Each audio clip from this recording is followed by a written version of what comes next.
Salut tout le monde, j'espère que vous allez bien. C'est Alan Nobal aka Alan Motivation et on se retrouve pour un nouveau podcast en ce lundi. Donc comme vous le savez déjà, on se retrouve tous les lundis pour un nouvel épisode de notre podcast. Alors aujourd'hui on va aborder un sujet qui ne fait pas forcément plaisir et qui est un petit peu difficile à aborder. On va parler, oui, de la mort.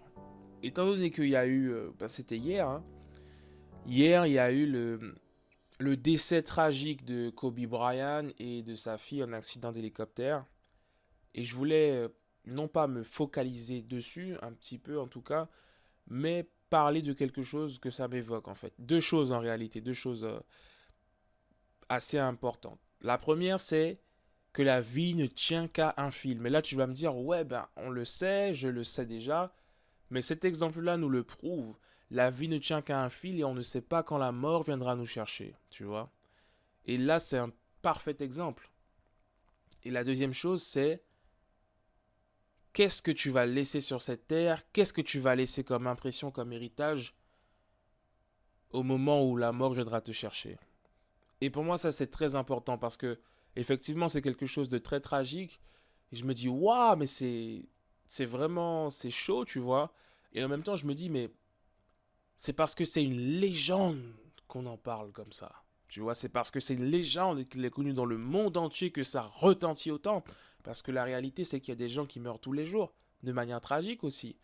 Mais c'est par rapport à ce qu'il a accompli sur son chemin de vie qu'on parle autant de lui, tu vois.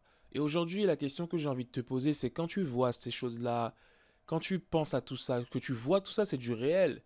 Ben toi, qu'est-ce que tu as envie de laisser sur ton chemin de vie?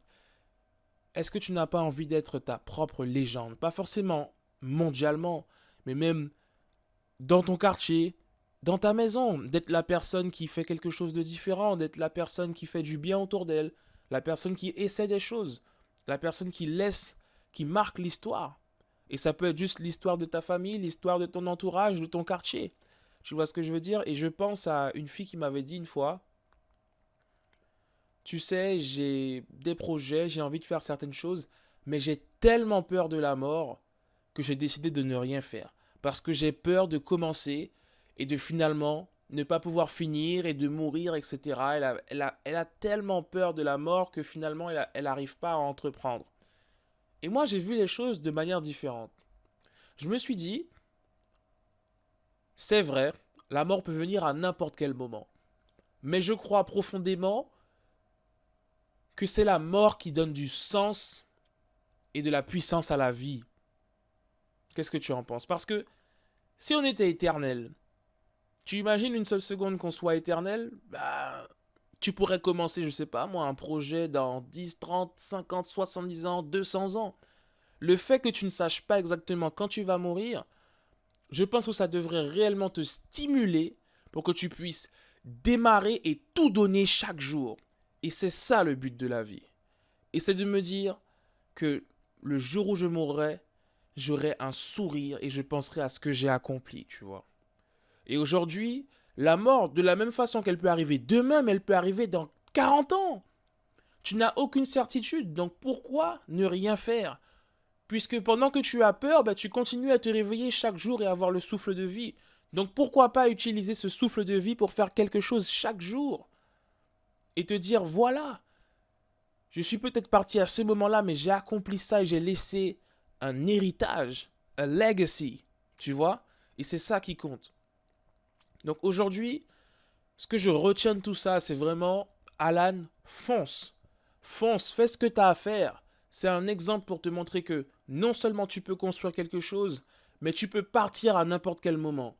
Alors chaque jour, prends la direction que tu veux prendre, fais ce que tu as à faire, prends les risques qu'il y a à prendre, mais avance et fais quelque chose. Et c'est le message que je pense qu'on doit retenir aujourd'hui de cet événement tragique, c'est de se dire, ok, la mort arrive à n'importe quel moment, elle peut arriver aussi de manière tragique, alors il vaut mieux que je fasse ce que j'ai à faire, que je me rapproche des gens que j'aime, que j'appelle ces personnes que j'ai pas voulu appeler depuis longtemps. Sincèrement, je sais même pas si toi et moi qui écoutons ce podcast, ça va te faire peur, hein. Je sais pas si toi et moi qui écoutons ce podcast, on va voir la fin de 2020, on va voir le 31 décembre 2020. Parce que l'année est longue et on ne sait pas ce qui va se passer. Mais ce que je sais, c'est qu'on est là aujourd'hui et qu'on est là ensemble sur ce podcast. Donc, qu'est-ce qu'on va faire? Qu'est-ce que tu vas faire? Je te le demande. Qu'est-ce que tu vas faire pour que le jour où tu t'en ailles, on puisse dire waouh, il avait fait ça, il était comme ça. Quel souvenir tu veux laisser en fait?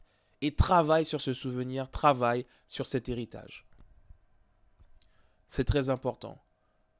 La mort stimule la vie.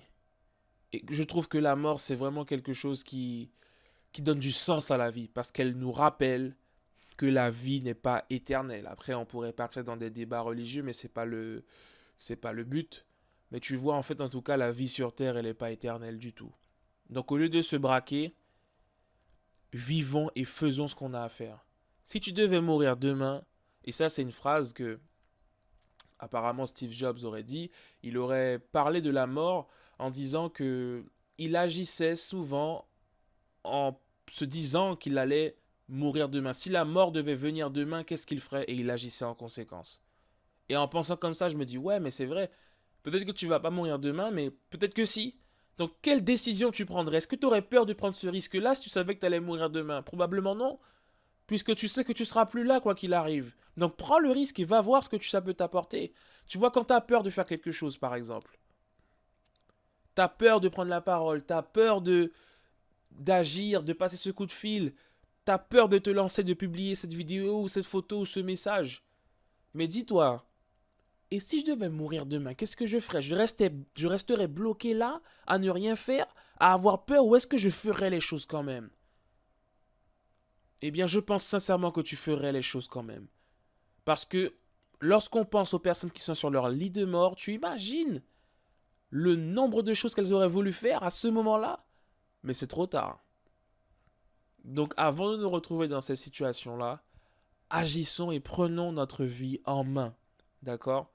Et je te laisse sur ça en te disant, si jamais tu étais sûr que tu allais mourir demain, quel risque tu oserais prendre? Qu'est-ce que tu oserais faire? Quelle personne que tu aurais appelée? Qu'est-ce que tu aurais fait de concret? Qu'est-ce que tu aurais essayé que tu n'as pas encore essayé et que tu as peur d'essayer?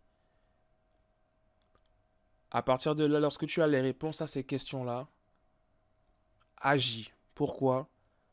Parce que peut-être qu'on va mourir demain. C'était Alan Nobal et Alan Motivation sur ce podcast. Le sujet est intéressant, triste à la fois, mais il y a une réalité de la vie à laquelle on ne peut pas se soustraire et c'est comme ça. Ok, donc j'espère que tu vas passer et que tu as passé un très bon lundi et que tu vas passer une très bonne semaine. D'accord? On se retrouve lundi prochain pour un nouveau podcast. Ciao, ciao!